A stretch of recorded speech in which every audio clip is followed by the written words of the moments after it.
দুপুরবেলা রায়তা বানিয়েছে, তো সেটা এখনো শেয়ার করব তোমাদের সাথে। সবার শেষে কাঁচা তেল ছড়িয়ে দিলাম। তো দাদা আজকে সকালবেলা উঠে খেয়েছে। Hello, good morning everyone, welcome to my channel, this is new blog. এখন বাজে 7:30। আজকে দাদা একটু তাড়াতাড়ি বেরাবে, কারণ আজকে ট্রেনের গণ্ডগোল, তাই জন্য তাড়াতাড়ি বেরাবে। তো এখনও ওঠেনি, দেখবে এখন ঘুমাচ্ছে। চলো, যে কালকে বললো তাড়াতাড়ি বেরাবে, দেখো এখন নাক ডেকে ঘুমাচ্ছে। এখন বাজে 8টা, এখনও ওঠার নাম নেই। তো আমার ফ্রেশ হয়ে গেছি। তো আমি এখন আদা দিয়ে চা করছি। চা আমার রেডি। একটু চা নিয়ে বসলাম। মাসি এখনো আসেনি। দেখো মা এদিকে খিচুড়ি রান্না করছে, মাসি এদিকে শাক কাটছে, আটা মাখা রয়েছে, একটু পরে রুটি হবে। তো আমাদের খিচুড়ি রেডি, এটাকে এখন প্যাক করে দিই। দাদা আজকে সকালবেলা উঠে খেয়েছে, খিচুড়ি খেয়ে যাচ্ছে অফিসে। তোমাদের দাদা বেরিয়ে গেল অফিসে। তো এখন মাছ ভাজছি। এই যে তেল কড়াইতে গরম করতে দিয়ে দিয়েছি।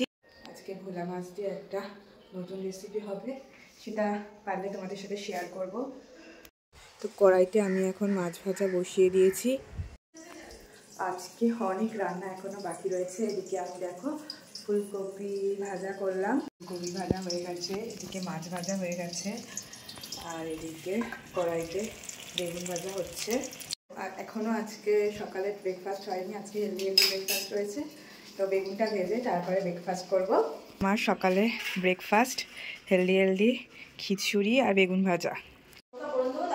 তো ওদিকে মা ভোলা মাছের ঝাল করছে। তো চলো সেটা তোমাদের সাথে শেয়ার করি, কেমন করে ভোলা মাছের ঝাল। কড়াইতে তেল গরম করতে দিয়ে দিয়েছি, হ্যাঁ কালো জিরে, তারপরে চেরা কাঁচা লঙ্কা দিয়ে দিলাম। এরপরে দেব পেঁয়াজ কুচি। তো পেঁয়াজগুলো ভালো করে নাড়াচাড়া করে ভেজে লাল লাল হয়ে গেল। তারপরে 2 কাপের মতো গরম জল দিয়ে দিলাম, স্বাদ মতো নুন, হলুদ গুঁড়ো, তারপরে সামান্য চিনি। তো এরপরে ভেজে রাখা মাছগুলো দিয়ে দিলাম। ভেজে রাখা মাছগুলো একটুখানি ফুটে গেলে ঢাকনা দিয়ে দেব। ঝোলটা ফুটে গেলে এর মধ্যে দেব কালো সর্ষে, সাদা সর্ষে, পোস্ত, কাঁচা লঙ্কা বাটা, সেই পেস্টটা করেছিলাম সেটা দিয়ে দেবো। দেখো কালারটা কি দারুণ এসেছে। তারপরে দিয়ে দেবো ধনেপাতা। সবার শেষে কাঁচা তেল ছড়িয়ে দিলাম। তো আমাদের রান্না ডান। এদিকে ভোলা মাছের ঝাল রান্না করছে। মোটামুটি কাজবাজ সমস্ত কমপ্লিট হয়ে গেছে। তো ভোলা মাছের ঝালটা হলেই আমাদের রান্না ডান। তারপরে আর জামা কাপড়গুলো ধোয়ার বাকি রয়েছে টুকটাক কিছু, আবার ওয়াশিং মেশিনে দেওয়া হয়েছে। প্রতিদিন শীতকাল বলে প্রতিদিন ওয়াশিং মেশিনে দেওয়া হচ্ছে জামা কাপড়।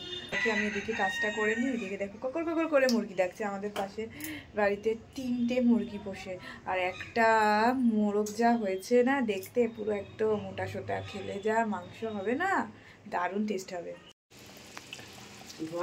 ছবি ভালো ওঠে না, ভিডিও করছে। এখন বাজে 1:15। আমার অলরেডি স্নান পুজো দেওয়ার সমস্ত কিছু হয়ে গেছে। আমাদের ভাতও রেডি। তো মা এখন স্নান করতে গেছে, একটু পরেই লাঞ্চ করবো। 1:51 এখন করব লাঞ্চ। দেখো আজকে লাঞ্চে কত আইটেম। এই যে মাছের ঝোল, ভাজা, ভাত।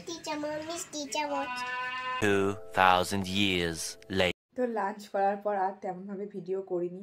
আমার দুপুরবেলার থেকে এত পরিমাণে মাথাটা যন্ত্রণা করছে, শুয়েই ছিলাম। তো এখন ডিনার টাইম, তো ডিনার করব। তো আজকে মা একটা নতুন আইটেম বানালো, দুপুরবেলা রায়তা বানিয়েছে। তো সেটা এখনও শেয়ার করব তোমাদের সাথে। চলো কিভাবে রায়তাটা বানালো সেটা আর ভিডিও করতেই ভুলে গেছি।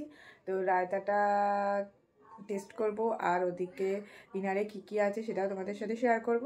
তো চলো, মা দারুণভাবে রায়তা করেছে অনেক কিছু দিয়ে। ডিনারে আছে পাঁচমিশালির তরকারি, আলুর দম, রুটি।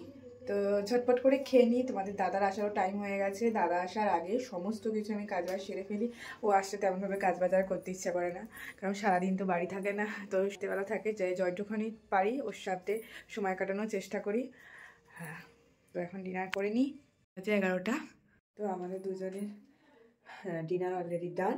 তো দাদা গেছে এখন ফ্রেশ হতে, ওদিকে মশারি টানানো আমাদের হয়ে গেছে।